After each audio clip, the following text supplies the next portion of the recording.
trainer and public speaker. So I work with a wide range of people. I empower and support people to help them achieve the best outcome they can, whether that's in their personal goals, in their life, in their career or in their business.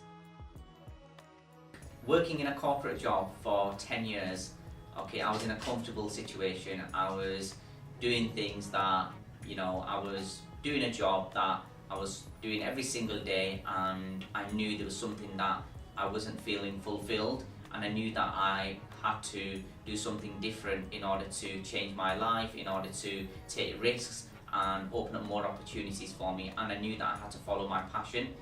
Now, things took a turning point for me in my life in July 2014. When I had some personal challenges, like my father passed away suddenly, and that really hit home to me, and I knew deep down that if I want to do something, achieve my goals or follow my passions and follow my dreams, now was the time to do it, which is why I started to look into personal development and coaching. I used to work for a housing provider, and I worked in a 10-year corporate job, which was all to do with community development. It was to do with training and supporting customers and communities.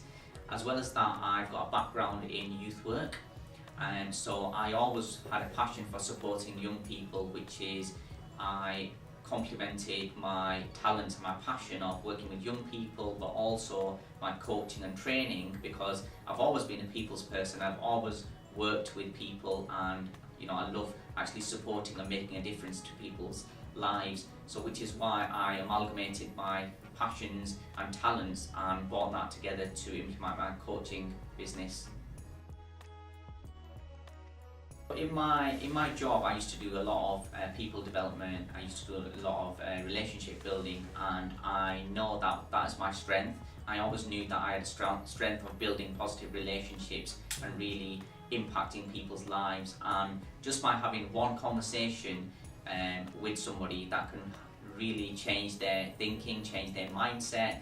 So one of my recent clients that I've worked with came to me with no confidence, had low self-esteem, and by the end of working with me over a 6-month period, that person is now actually running their own business. As well as that, they are they've become more confident and they have overcome their obstacles.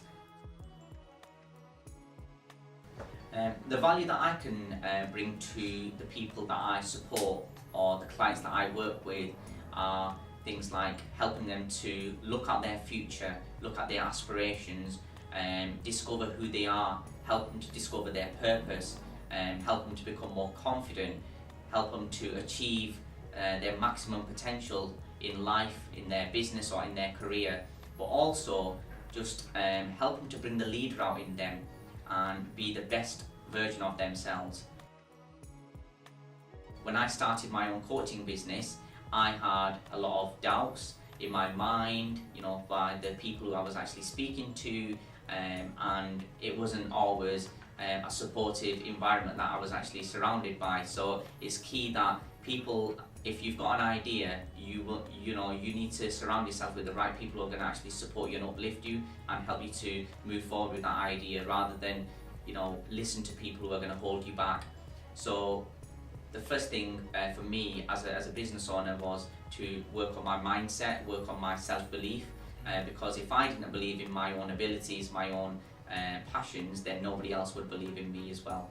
So I think staying resilient is also key, and perseverance. As a new business owner, there was lots of other challenges that I had, things like I didn't have the financial capacity to grow a huge business, so I had to take things in turn, and I had to actually work in a steady process to make those things happen.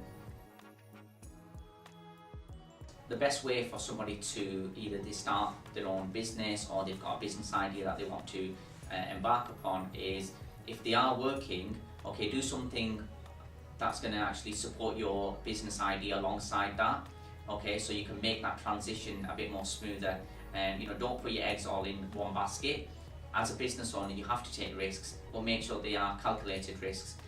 So if there's anyone who wants to pursue their passion or turn their ideas into a business, make sure that they are working on that daily, and consistency is key. So if there's anything that you want to do, find out about the idea, find out where there's a gap in the market, find out about who you are going to serve as a business owner, and really identify with your skills and identify with your own passions as well.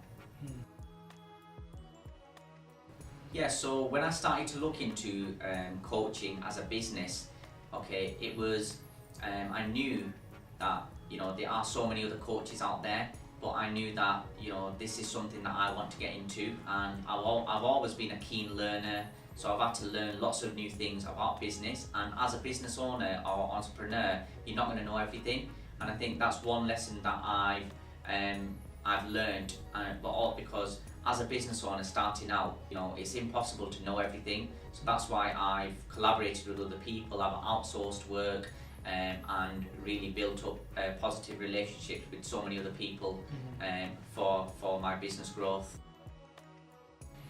The advice that I would give to anybody starting out a new business or a startup would be to firstly have that self-belief, okay? Create that mindset, work on yourself continuously, read books, okay? If there's a specific industry you want to get into, find out about that industry. Work with a mentor to gain that support. Surround yourself with the right people, people that are going to support you, people that are ambitious, people that have got goals and can really encourage you to go ahead with your idea. As well as that, make sure that you accept the fact that you will make mistakes along the way. The mistakes that you do make, okay, that's absolutely normal, because you're not expected to. If you weren't making mistakes, then you know, you're doing something wrong. So it's absolutely key that you do make mistakes, and you're on a journey, a continuous journey, and it's, you know, you're in a work in progress. So ensure that, you know, you accept the fact that mistakes are going to be made, as long as you learn from them and then, you know, take them forward in a way where you'll be able to become more stronger as a business owner. And now success to me is actually reaching out to people, supporting clients, inspiring other people, helping people to become the best they can in their life. And you know, that's something I've realised, that, you know, success could be running a family, success could be having a healthy relationship, you know, whatever it is to